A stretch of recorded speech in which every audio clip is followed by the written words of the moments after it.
Hello, everybody. Welcome. My name is David Daka from California, right here in the United States. A strong believer in hope. Now, let me start with a question. How many of you have ever lost hope in life?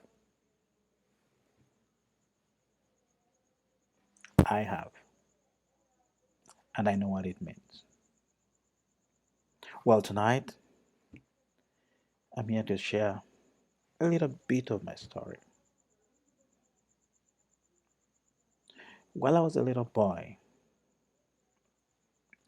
I lost my parents to AIDS back in Africa. So little. That moment was a defining moment to me. I was frustrated. I felt lost. I felt rejected by the world and everybody. As a matter of fact, the dark cloud of the moment caused me to lose hope in life. I had no idea I would ever live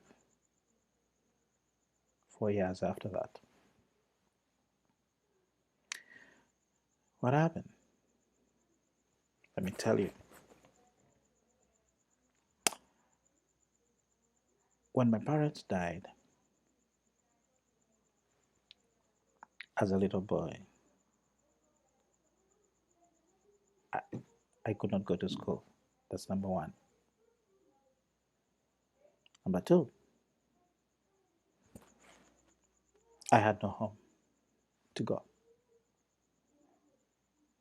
Number three, I was poor. Now, let me tell you about being poor. I was poor to a point that the poor people in the community referred to me as poor. Now, that's not where you want to be. When a poor person refers to you as poor, my friend, you're poor. You're really poor. That's who I was. And they were right. I lost hope. I lost everything. I was poor. As a matter of fact, I woke up many mornings with no idea how my day is going to go. I woke up many mornings, walked down the streets with nowhere to go. Now, I want you to imagine walking down the street with nowhere to go. Where are you going? Nowhere. That's who I was. That's the picture, a little bit briefly, that I can paint for you.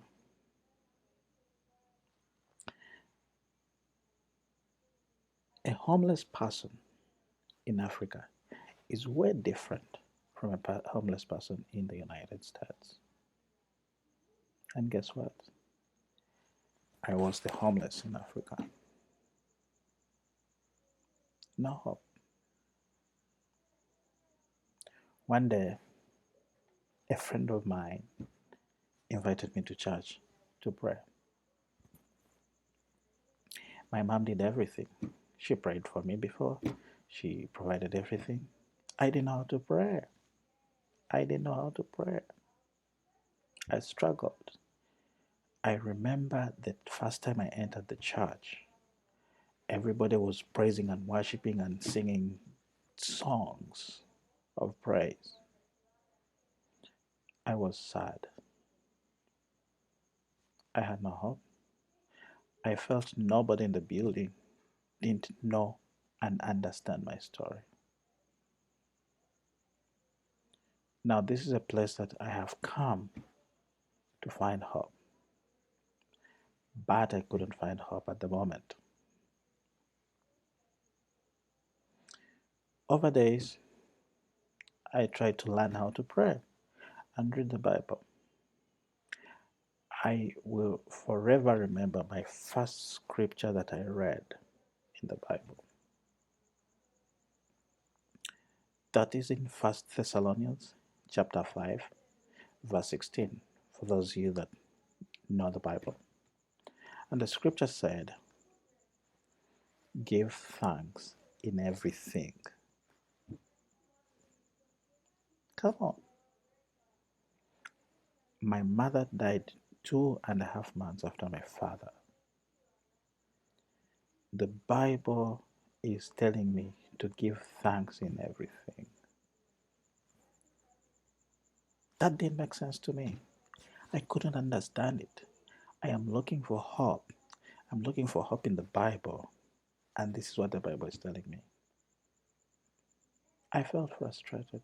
I felt lost again. I didn't know what to do. I didn't know where to go. Remember, I'm out of school. I don't know. I have no home. One day, as I was walking on the streets with nowhere to go, I found a distant relative. And I became a miracle to her, by the way. She offered me money. She gave me money to go to school for 1 year. And in that 1 year, I had to choose what school to go for, what to do in school. And I remember what I did. Now, to cut the long story short, what is hope? That's the most important. Hope is the belief that I will have a better tomorrow. In that belief, you need to carry two tools. Number one, faith, and number two, action. Every time I carried my faith and action, hope became a reality, step by step, day by day. Now, it doesn't matter your situation, but I'm going to give you two examples. No, one example because of time. When I went to the school for the 1 year, I was able to come out and got a small job that answered so many prayers at that moment. As a matter of fact, fast forward, I got married to a lady in the corporate world. That was a miracle. We have two wonderful children, a girl, Tavi, and a boy called Tobel. Wonderful children. Every time I look at them, they bring hope alive to me because I understand. But because I want them to understand what hope is, I have been able to take them through my life story. I have been able to take them to a community where I lost hope and introduce them to little orphans that have no hope. And we have decided together to change their world. We have gone, we left the city many times on Christmas days to go and spend these days with the orphans, offer them meals, and celebrate Christmas with them. That was a statement for them to understand. Now, these little orphans, what we did and what we're doing now is even much bigger. Together with my family, we started an orphanage, and today we are constructing an elementary school which we believe is gonna be free for all these orphan kids to attend school. Why do we do this? Why do I do this? It is to tell a story that one day I used to walk in the streets with nowhere to go, but I changed the world for another orphaned boy who should have been on the streets with nowhere to go but in a classroom. That one day I woke up with no idea what I'm gonna eat, but today we change the world, offering orphans a meal every day. They will wake up sure. That is hope. That is hope. Now, I don't know about you. I don't know what your situation is. I don't know what situations my children will face tomorrow. But because they have seen hope alive, it's gonna be a different tomorrow. I want to encourage you today. There's so many challenges where people lose hope. And one thing I believe in, everybody has a story. I never undermine anybody's story because everybody's story is powerful, extremely powerful. But the secret to the story changing and your hope being alive is one. Pick up the two tools, faith and action. Move with them. Don't give up every single day. Every single day you wake up, hope is becoming alive with your faith, with your action. The elementary school we have put up today and we still continue to build is exposing hundreds of children, is building the story of hope in a different realm. If I had given up 25 years ago,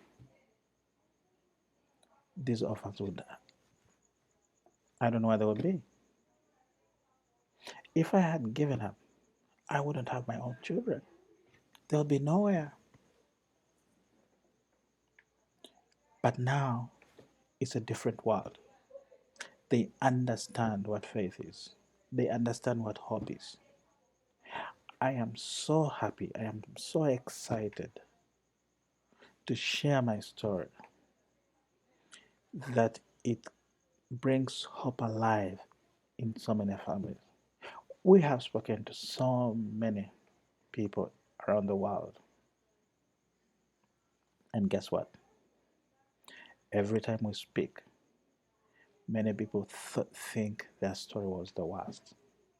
But when they listen to this boy who woke up one morning and nothing to eat, who woke up one morning in the streets of Africa, who woke up one morning and had nowhere to go, walking and nowhere to go, and now today has a direction, and now today has changed, has built hope, has given hope to orphaned children and single mothers in Africa. The story changes. My brother, your story can change. And I want to encourage you. You know what? You have hope. Hope is alive. Hope is alive in you today. Hope is alive in everybody today. Hope can be alive in you. Thank you very much for listening to me. Thank you very much for listening to my story. I hope my story was a blessing to you, and I hope it encourages you.